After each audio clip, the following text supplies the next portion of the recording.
This is the Comedy Kiosk, podcast by Monday and Munoz. Please welcome Monday and Munoz. Welcome to the Comedy Kiosk, a podcast in which we discuss news, opinions, and ideas about comedy. I'm David Munoz, and this is Igor Monday. And today's topic is Igor on tour, because Igor has been on tour. So you have been performing in Barcelona, yes? Yes. In Paris? Yes. And in Melbourne? Yes, yes. Yeah, so Mr. Show Off, god damn you, 3 freaking cool cities. You prick. So, one, how did it come about? How did you end up performing in 3 quite different locations? Well, first of all, I do have to say it wasn't a tour. Like, it wasn't planned to be a tour. The Melbourne thing was the Melbourne International Comedy Festival. And then before that, I wanted to just go out and practice my jokes and sets and kind of, get into this whole routine back in the saddle, as we discussed some episodes ago, that currently I don't have a chance to perform regularly, like every weekend or every month even sometimes. So I wanted to get a bit of like stage time. And so you wanted to grease the wheel a little bit. Yeah, sure. Grease the wheel, whatever. That sounds so, I don't know, sexual for some reason. But grease the wheels. Don't bow wow. Wow. The wheels on the bus go greasing, grease. But yeah, so hey, no pedophilia jokes, all right? Come on. Excusez-moi. So yeah, but then it actually happened that I was going to Barcelona and Paris for work, for my day job. So I decided to extend both of those trips and just stay there a bit longer. And I signed up for a bunch of I tried to sign up for a bunch of shows. I ended up getting on most of those. Some of them were not running the week I was there, or some of them were just at the same time, like 2 shows in different parts of the city and stuff like that. But yeah, it was kind of business with mixing business with pleasure kind of situation. Right. So, it's not every gigolo who does also stand-up comedy on the side. So no, but I'm glad you can mix the 2 together. But this guy does. All right. So let's go break down each scene as they are, as you see it, and compare yourself to how you feel in it. So Barcelona, what were your expectations before you went, what you heard? So first, what were your expectations? Well, and I think we talked about it, if I'm not mistaken, and this was a while ago, like a year ago, maybe even a bit more, when we talked about like the European stand-up scene with Grant, I believe, our guest. And we mentioned then, if I remember correctly, that Barcelona is currently like the second biggest English comedy hub in Europe. Obviously, like non-native English. Like, I'm not talking like London or Edinburgh or something, but like they're not Europe anymore. Brexit. Since then, they're not Europe anymore. Yeah, fair, true. Ireland is the only English-speaking place in Europe these days. Ireland. Yeah, and even they struggle. So with English, I mean, not with Europe. But yeah, it is. I knew that it was like a huge hub for English comedy, stand-up especially. So, and I know people that went there, I know people that performed there. Everyone had really good experiences and feedback and everything. So I was quite excited, actually, because, it's this kind of mecca, like a proper place where every night you can do at least 1 show in English, mostly 2, mostly 3. Many comedians are running their own shows in like different venues and stuff, so each venue has a different vibe or slightly different format or something like this. And I've been to Barcelona as like a few weeks before that as well, just like unrelated trip, but I really enjoyed it as a city, and I realized that there are so many like expats, foreigners, exchange students, everything there. So I was like, okay, it has to be a good audience, has to be like a good scene. So yeah, was super thrilled to check it out. All right, so you said you went there like a couple of weeks before you actually went there to perform. You were there twice, yeah? Yeah. And so did you go and watch any shows the week previous? No, I didn't go and watch the shows because I was there for work as well. And then I knew that I'm coming back like in 3 weeks or something it was. So I decided to just like, okay, I'll be there, and I've taken especially like several additional days of doing shows, and I was like, okay, I'll see the shows when I'm there again. I didn't want to kind of mix the two. All right. So that was your impression. What was it like when you actually arrived? Was it as good as you expected? Was it better? Was it different? Was it suckier? What was it? It was really good. I really enjoyed. I think it's very similar in terms of that same kind of, well, in terms of possibilities and that kind of idea that, yes, every comedian is also like, you would come to a show, like a showcase feature show, and meet like 6 comics that are doing that show, and each of them is running their own show as well. So in a different place at a different day or time or whatever. So it's very similar to Berlin in that sense. I would say that there is, you know, a scene of comedians that just drop by each other's shows, kind of do the same circuit, do the same scene, and run their own show kind of on the side as well. But it's good because it also means like a lot of possibilities, a lot of like stages to perform, and a lot of like different people you get to meet and work with. Because if it was, you know, one club or one type of like clubs or shows, then, you know, it's very monotone, I guess. So it's good that everyone is running something slightly different. I did one open mic and 4 or 5 like feature shows.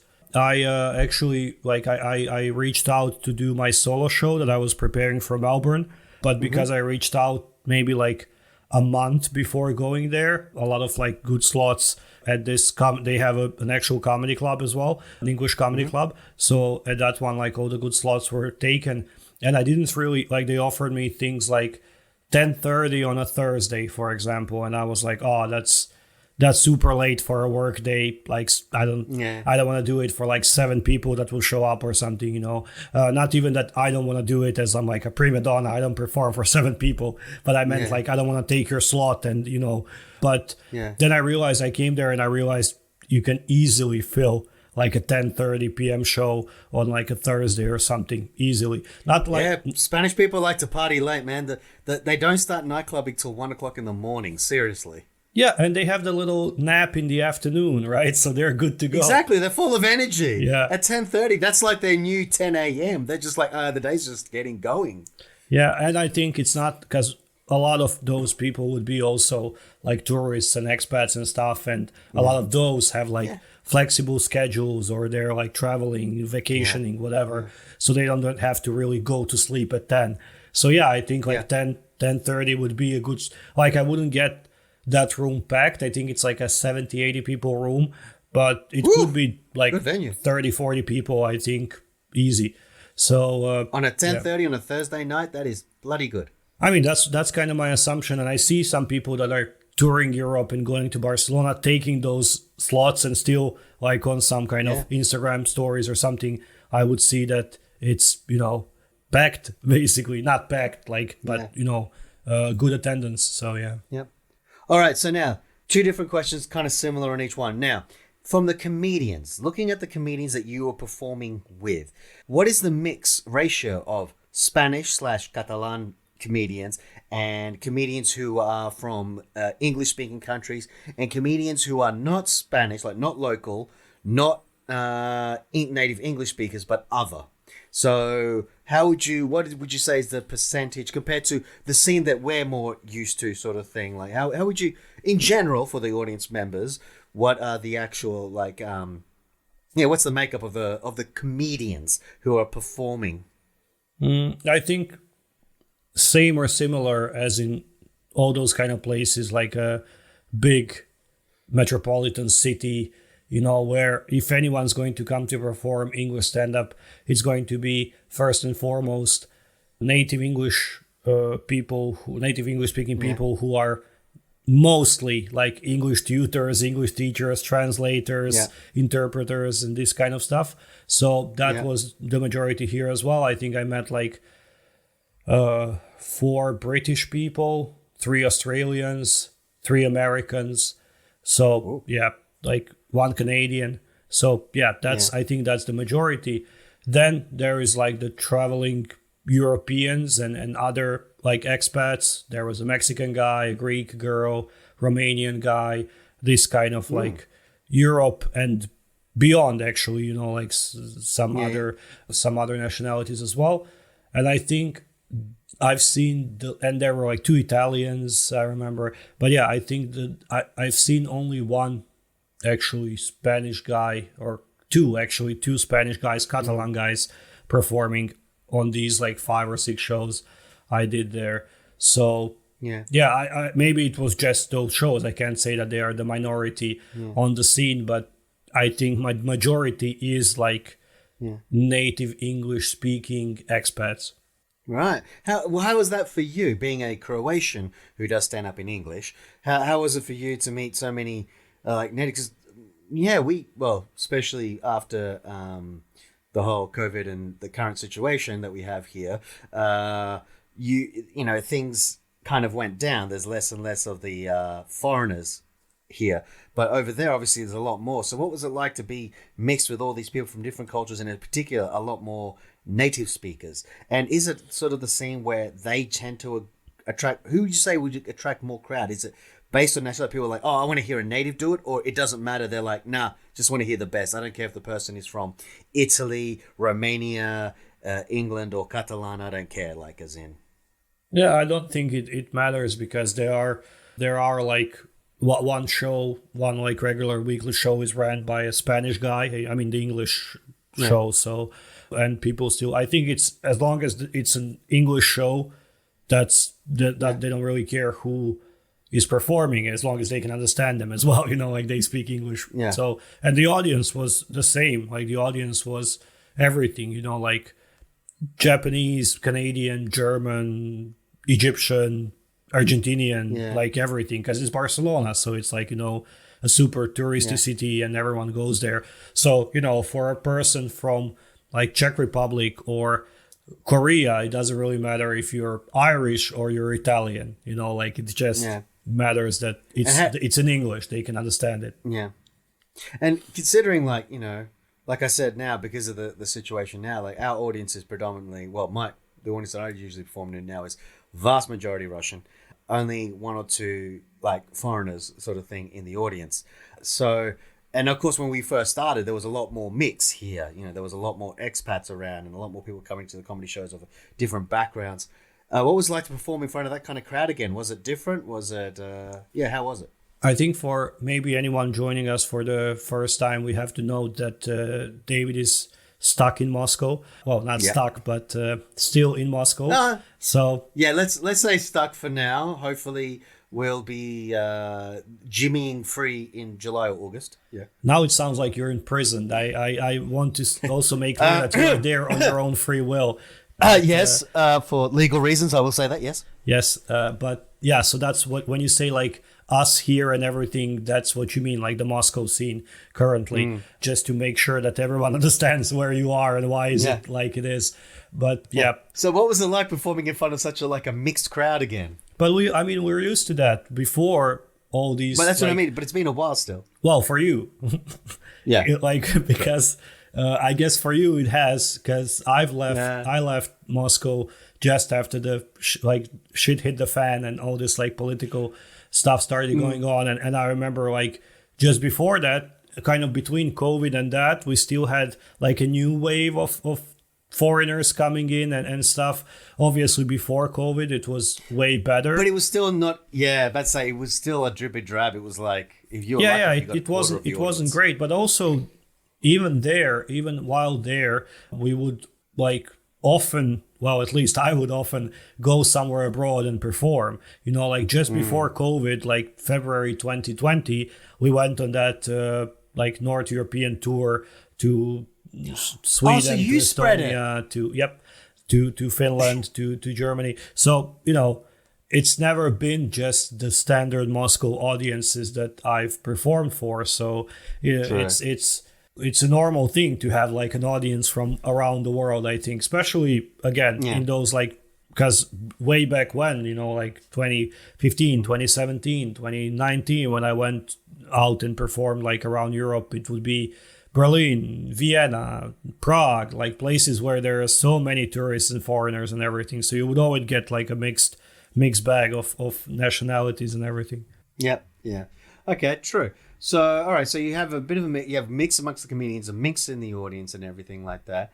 Okay. So how would you say was the? I don't want to say the level of comedy. That's a bit because it's different strokes for different folks and all that. It's very subjective.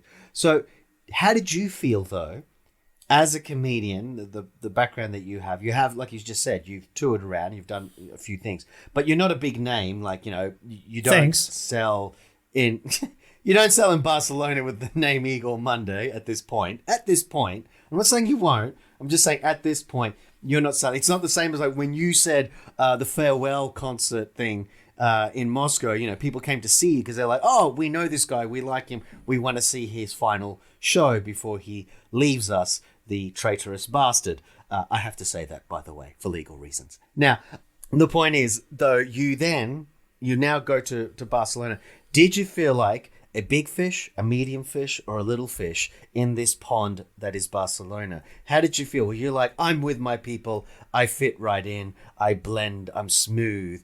Or are you like, I am a crunchy cereal and there's no milk around and God damn it, I just can't seem to blend in? How would you feel? Or are you just soggy?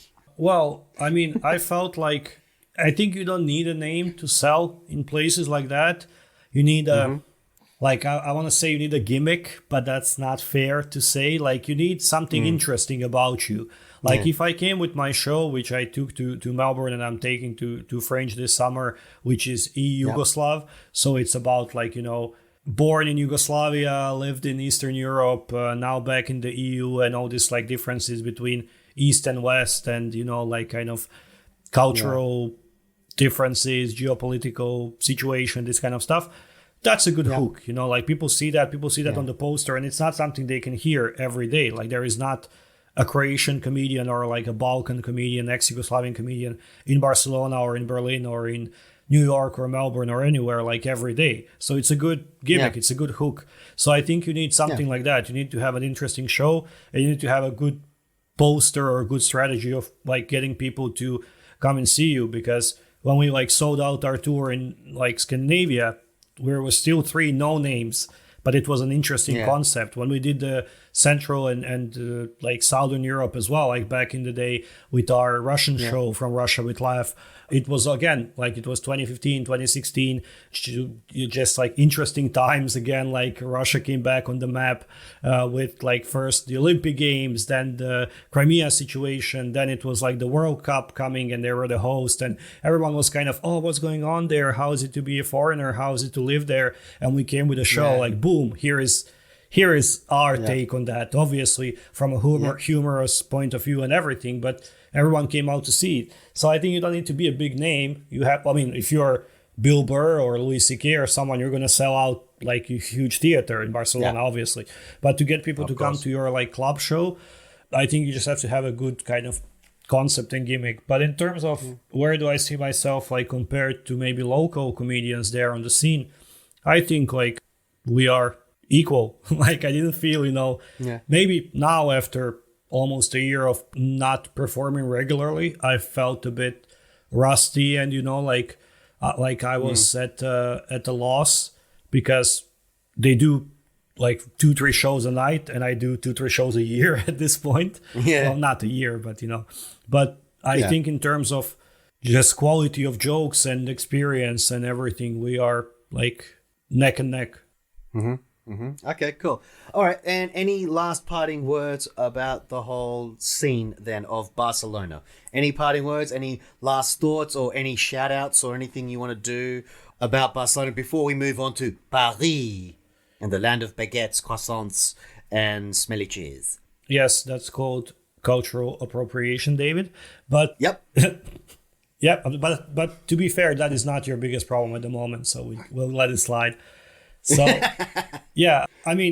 I do have a shout out to like everyone who gave me a spot. I don't think anyone's listening to this podcast. Maybe they are, but thanks for all the guys that gave me a chance. And I got to do the actual like comedy club, which is the Comedy Clubhouse in Barcelona, Fridays and Saturdays, which is their like kind of flagship shows they're running on those days, and all of them were super fun. And so shout out to them and thanks for having me. In terms of like some kind of final conclusion or something, I think it very much depends, like day of the week, type of the show.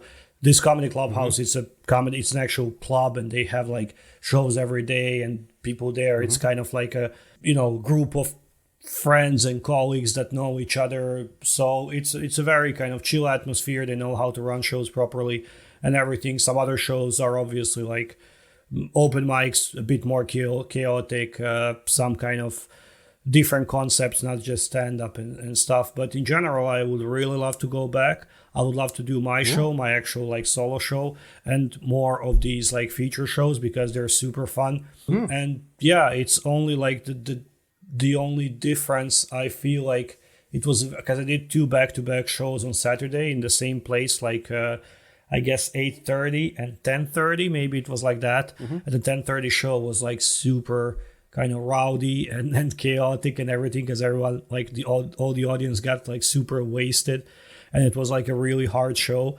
And this is that kind of thing that we had for a little while but in Moscow back in the day, where you could do actual 2 shows a night and then compare the same set like back to back with 2 completely different audiences. Because I haven't had this chance for like years and years to do this. And and even in the same room, like it was the same venue, not like once you do it in a fancy restaurant and then you do it in like a dark basement. So it's different mood and audience. But no, it's the same room. It's, the same type of people. It's just now they're 2 hours drunker. So it was just like... and they've forgotten the jokes the first time. They didn't actually leave. They're just there going, we like the other guy better, the guy from Croatia. You're like, I am that guy from Croatia. I'm telling the exact same jokes. No, he was funny and cute. You're weird. That actually happened. I mean, not the fact that they forgot me, but the fact that at least like 30% of the people bled into the other show. Because the thing was, the other show was a paid show as well. But the thing was like, if you were here for the first one, you are welcome to stay for free for the second one. And then, it adds more people to the crowd, I guess, as well. Yeah, because it's a late night show and stuff, and it's Saturday night, so people actually prefer to go to a bar or like dancing or something. So to just keep them there, and they're already there. So I would say like around 30% of the people stayed, but that also meant I couldn't do the same set. Like I wanted to do the same set to do that back-to-back comparison, but because like 30, maybe 40% of people are the same, I was like, okay, let's go with a different set. And then I was like, okay, it's a late night show and people are a bit drunker and stuff. Let's go with some kind of edgier jokes as well. So that kind of didn't work. I mean, it worked up until one point when one person got really triggered and offended. So yeah. Oh. But all right. Yeah, so it's a very good experience, and you can go for a week and do I think like 10 shows easy if you announce it like enough time in advance to get those spots. So I would recommend it to anyone who wants to just do some, like boot camp kind of experience. Go for it. All right, sounds great. All right, so moving on to Paris, good old France. All right, so let's start from the beginning again. So what were your expectations of Paris? Because to be honest, I'm kind of blank. Yeah, I was blank as well. I knew that there was some kind of English stand-up there. One of our colleagues, friends, comedians that's now in Melbourne and that helped me produce the shows in Melbourne used to be with us in Moscow and traveled around Europe with us as well, Gleb. So he did Paris in maybe 2016, I want to say. Something like that. Yeah. So he was there just as a tourist and then applied for one of their like feature shows that's running to this day. Actually, the Great British American Showcase or the Great American British Showcase. One of these two. So I knew only about that show. And I met on last Fringe, I met a girl who's British but lives in Paris, and she was doing some... Actually, no, we met on Fringe, we met in person, but we actually met during the online shows. When we did the online shows during the pandemic, she was doing our online shows, and then she came to Edinburgh, and we met there, and she was like, you should come to Paris and perform. The scene is booming. And I was like, really? In Paris? English? Are you sure? Because I was like, no one speaks English there. But apparently... it's not as big as kind of Barcelona and Berlin and maybe other like Prague or Vienna at the moment, but it's very developed. The scene is very developed. There is also, I think I was there a bit shorter, a bit less days, but I think I did also maybe 5 or 6 shows in that time. So okay, that's maybe not 5 or 6. Maybe I'm exaggerating now. Let me count. I did 1. Yes, I did 2 minutes. It was a gong show. I got booed off. They threw creme brulee at me. It was horrible. They shoved a croissant in my mouth and chased me off the stage. I did 1, 2, 3, 4, 5. I think I did 5, but maybe I'm now confusing one show because it was also back to back. I flew directly from Barcelona to Paris, so I'm not 100% sure. I did at least 4. Right. Let's do it like that. Okay. No, 5. I did 5. I remember now. Yeah, 5. All right. Now we got the number settled. Very important. Yes. So let's go. So obviously it was you. So what did you actually find this? So you said it's a developing scene, not as big as Barcelona, but it's growing by the sounds of it, right? Yep. Okay, cool. So now, once again, the makeup of the comedians. What kind of comedians do they have there? Is it predominantly French? Is it predominantly Brits with only like a smattering of Germans and Belgians or something? Or no, I think what you're describing is 1946. But oh, you got the reference. Anyway. Yeah, no, it was pretty much the same. Again, like I think the majority was native English-speaking expats. So mostly Americans in this case, I guess, but Brits as well. Met a couple of Australians again. So God, they're everywhere. They're like fucking leeches or roaches or something, aren't they? Yeah. Just pop up. Oh, and there's a couple of Australians in the corner. It's almost like there's nothing to do in Australia, which we'll come to next, I guess.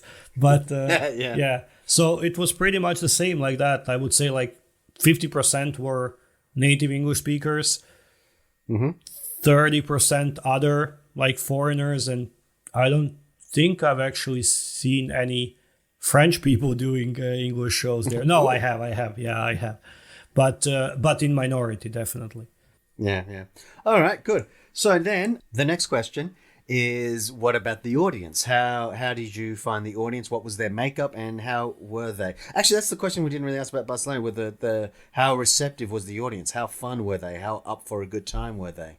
They were great both in Barcelona and Paris, I think, and the same makeup, same everything. Because again, I think it's the same type of people. It's first and foremost expats, I guess, that live in those cities for work or for whatever, because they are like huge European, like metropolitan cities. I mean, huge for European standards. And and then like a lot of tourists as well, or some kind of digital nomads, seasonal travelers, whatever they were, exchange students, Erasmus, this kind of stuff.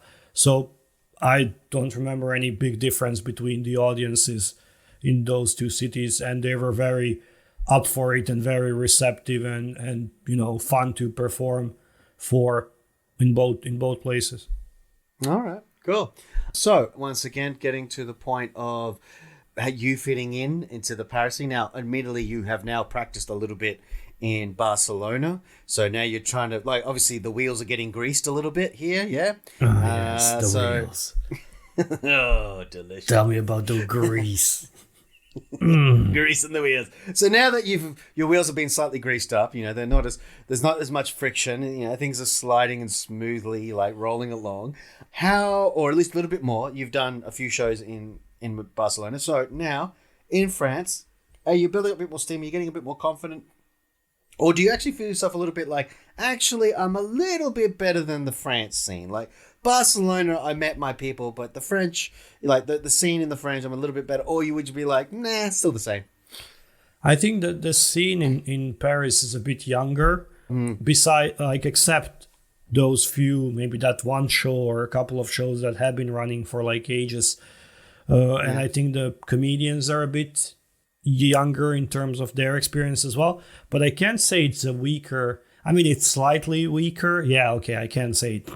It's slightly weaker because I think that most comedians there have maybe like between 1 and 3 years of experience, while in Barcelona it was, I think, like 3 to 5 and plus, like 5 plus years of performing. Right. It just seemed like that, or maybe it's because they have more shows that they can do weekly. So if you do like 3 shows a night, you get there faster. Like in 6 months, you're already like, a fully pledged comedian. And if you do 1 show a month, then it takes you 5 years for that, I guess. So maybe that's the difference. Yeah. But yeah, the Barcelona seemed a bit more mature than Paris, but there are really good comics there as well. And not all comics are obviously locals. So in both cities, there were like traveling comedians like myself from like California, from London, from Australia, from whatever. So yeah. Wow, awesome, fantastic. Okay, great. So any parting words or thoughts or shout outs or anything to the Paris scene or about the Paris scene? Any idea, any final thoughts? Yeah, another shout out to everyone who gave me a spot and a chance. Final thoughts. I don't know, it was surprisingly great. Like, not surprisingly in terms of that I expected to be bad. I just didn't expect anything because I didn't know they have such a well-developed and kind of, I don't know, like a lively scene over there. But it is, like, there are many weekly shows, not as many as like Berlin or Barcelona, but more than we ever had in Moscow, for example, which is, again, makes more sense because Paris is more interesting for tourists and let's say not interesting, but more available and welcoming to like tourists and foreigners and everything than Moscow ever was. But yeah, I see it in like 3 to 5 years, maybe being kind of neck and neck with Barcelona and maybe even Berlin if people keep doing what they're doing and if more things start popping up. But yeah, had a great time. Looking forward to going back at some point. Fantastic. All right, so now moving on to the third and last leg of your tour, and yes, we're still calling it a tour. The last leg, Melbourne, an English-speaking country, probably. Australian English. Okay, that's Australian, which is sort of a dialect, more like it. Okay, fair enough. Kind of like the Irish, still struggling with the language, same as we are in Australia. So now, so what was it like? What were your expectations? Because you were going not just to go and play a few shows like you did in Barcelona and Paris, but you went to the Melbourne Comedy Festival. Yep. I mean, expectations there a bit different because, you're not like just doing a guest 10 or guest 15 or at someone else's show. And it's not just like regular weekly shows where people kind of drop in, drop out, check out what's there. And, it's a festival. And it is mostly locals that go to this show, of course, like since Australia is too far away for someone to travel from, I guess, Germany to go and see that festival, so it's mostly locals. And it was my own show, so I was doing my solo show primarily. Only 4 dates, basically, for 4 shows, but still quite different. And that's why expectations were also different. But I guess expectations were lower because I knew that like a regular flagship showcase that the comedy club is running every Friday in Barcelona is always like 80 people because it's a standard thing. They know how to promote it. They have different lineups. It's an interesting. While like some Croatian coming to perform in English in the middle of Melbourne, if I get like 5 people, I'm happy because it's a completely different concept, right?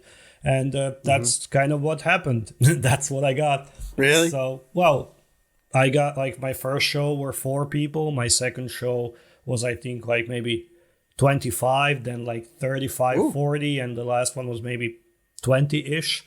So these kind of numbers, not like huge attendance and not actually locals, mostly but also because I kind of marketed it as kind of this Yugoslavian, like Eastern Southern European show and stuff. Mostly people from this region as well, like Croatians, Serbs, Bosniaks, Macedonians, Bulgarians, this kind of crowd, Greek. Was there any fights in the audience? Did things erupt? No. We only fight when we're at home. We never fight abroad. So it resulted in like theme of the show resulted in such people showing up. I mean, like those were still Australians in like basically they are expats or actual Australians, like second generation, maybe immigrants or something like that. But yeah, I mean, no one traveled from Bulgaria just to see my show in Australia. They were like already living there. But yeah, so that was kind of, so it wasn't, even though it was an English speaking country, I can't say that I had a lot of like native audiences. So okay, fair enough. Now, like we said, it's a different sort of scenario. So the other comedians that you met there at the festival, who did you generally meet and hang out with when it comes to comedians at the festival sort of thing? Did you meet other comedians who had also traveled abroad to perform at the comedy festival? Or did you mainly just meet locals, or you didn't really meet many because everyone's doing their own thing? I mostly hung out with friends that I already have, which are comics and just friends that I've met and performed with in Moscow, actually. So Gleb, that used to live with us in Moscow and did the European tours and everything with me, is now there, and I was staying with him, and he was the one like producing my shows. Then Arun, my good friend that also lived in Moscow and moved to Melbourne, and so on. So I mostly hung out with my friends, like my people, not other comics. Yeah. But there were some like British comics there as well that I know, like Milo Edwards, that also lived in Moscow for a bit, and we've met like numerous, and we went on tour together and met like in other cities, in Edinburgh, in Stockholm, here and there. Alfie Brown, that we brought to St. Petersburg and Moscow back in 2019, maybe before the pandemic, I think, or something like that. A British like TV comic, fairly, I would say, well-established comic as well. So yeah, I met some people that I know like from the European scene, and they were also there doing the festival. But mostly I hung out not even with comics, but just with my friends and their friends, kind of that circuit of people who are also comics, but they're not. I don't see them as comics. I see them as friends. Yeah. All right. And so what was your feel of the festival in general? Now, I understand you actually also had to work quite a bit, so it was a bit of a pain in the butt for you. Like, you didn't get to see as much as you'd like. But from what you did see and what you did experience, what was your thoughts of the festival and of Melbourne in general, when you got to walk around in the mornings before it was all sort of stuff?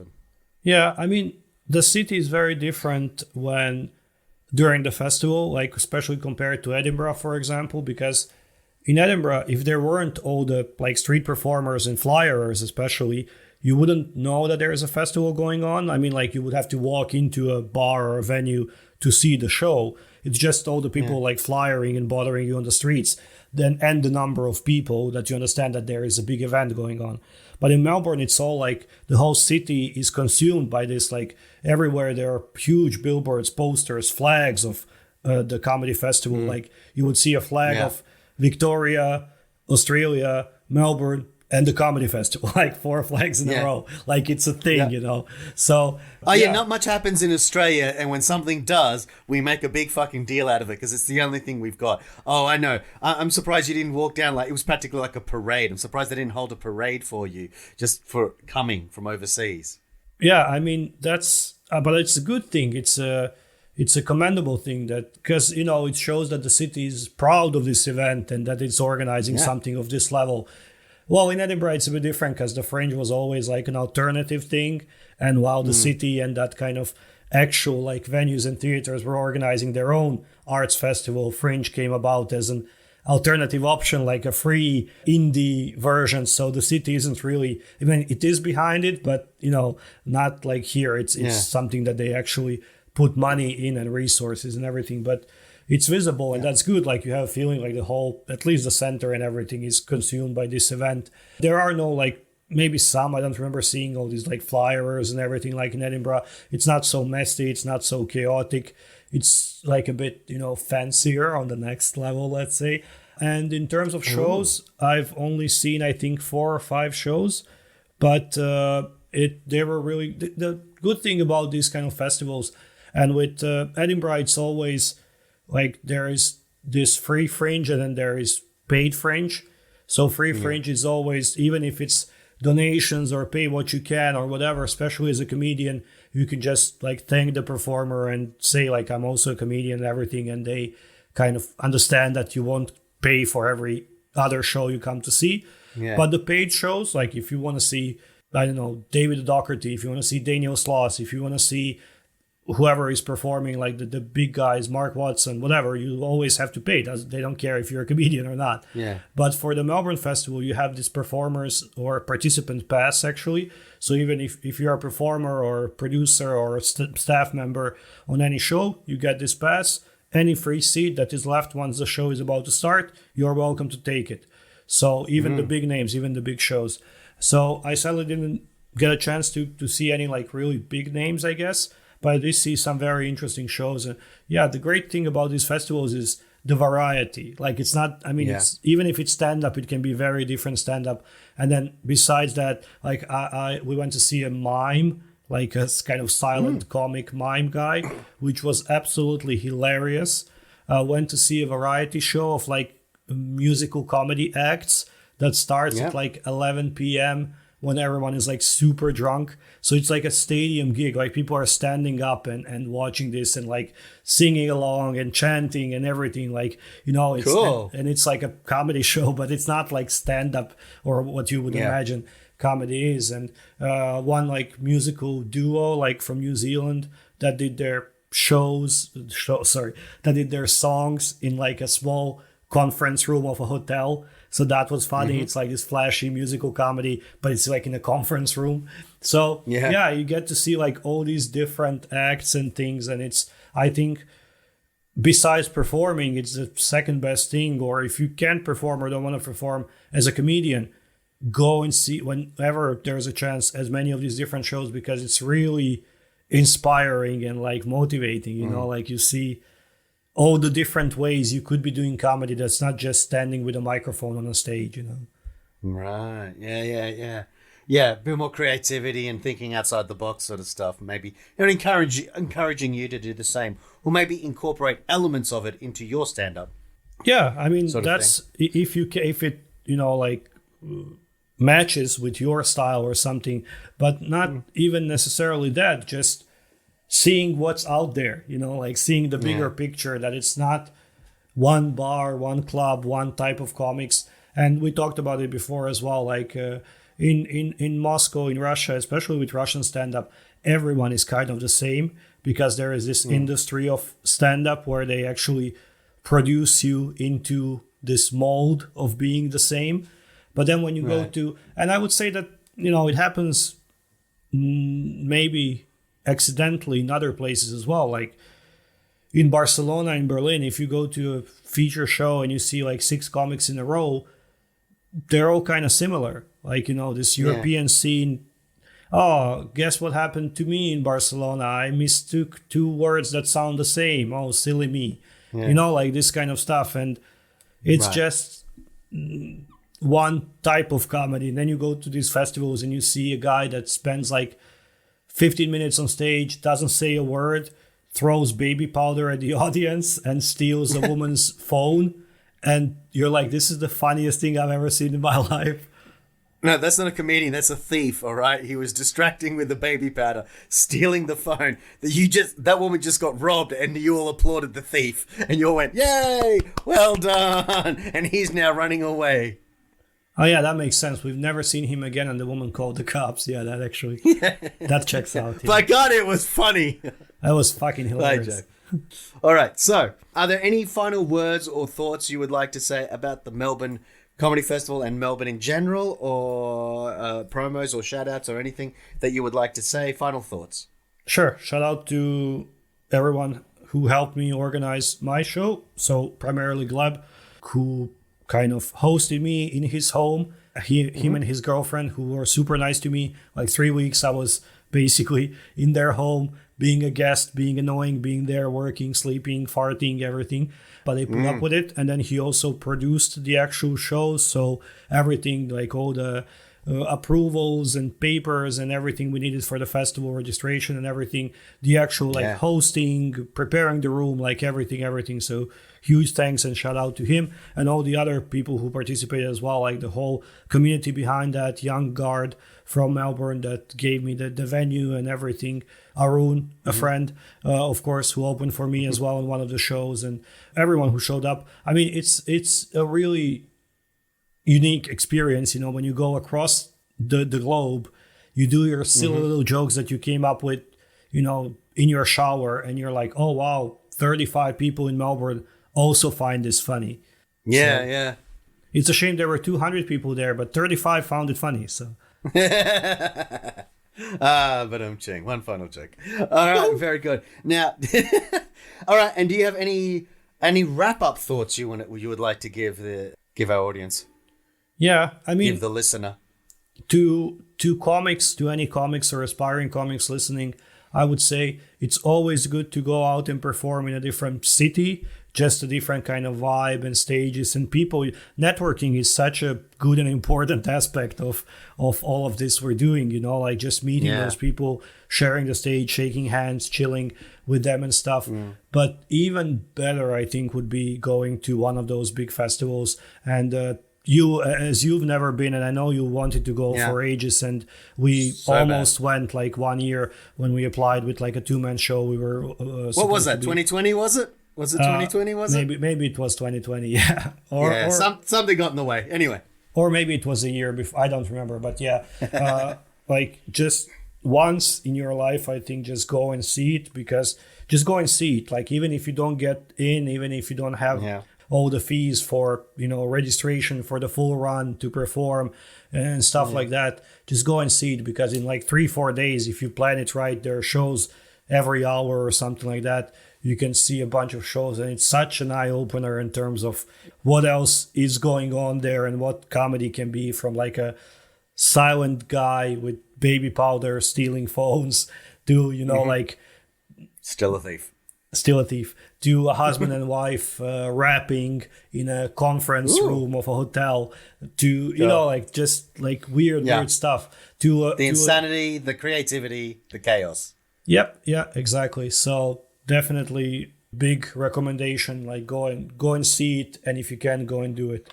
All right, fantastic. Thank you for those final words. I hope the listener has enjoyed Igor's stories and experiences and the advice that he shared. Also, if you would like to give your own opinions, your own voice, your own thoughts about anything that Igor has said, or maybe some questions I didn't, you know, that you wish that I had asked because I'm a really crap interviewer, you can then please respond to us through the chats, through Instagram, through Twitter, through all of the Comedy Kiosk social media that we have. Also, if you want to donate some money to our Patreon account, I believe we still have that. Do we? In theory, yes. I believe no one's ever donated to us, sadly. And you could be the first, and we will give you a shout out. At this point, I don't know how we can afford all those trips and shows and festivals, because literally no one's helping out. People are just listening. And I see every day we have new listeners, people from all around the world, mostly the States for some reason, UK, VPN. Close second, VPN. I guess. Maybe. Like everywhere across Europe, Australia, Canada, New Zealand. You know, come on, people, you can afford $1 or $2. Help us travel and perform more so you can hear more of such stories. Yes, because right now you're getting no stories from me because I just can't afford it. That's why. Right now we've only got enough to send one person out, and that's Igor. He's got more experience, so he gets to go out there. He always wins at rock, paper, scissors every single fucking time. I just don't know how, but he always chooses right. Okay, so thank you very much for listening. I've been David Munoz. And I'm Igor Monday. Catch you around next time. Ciao. Bye-bye.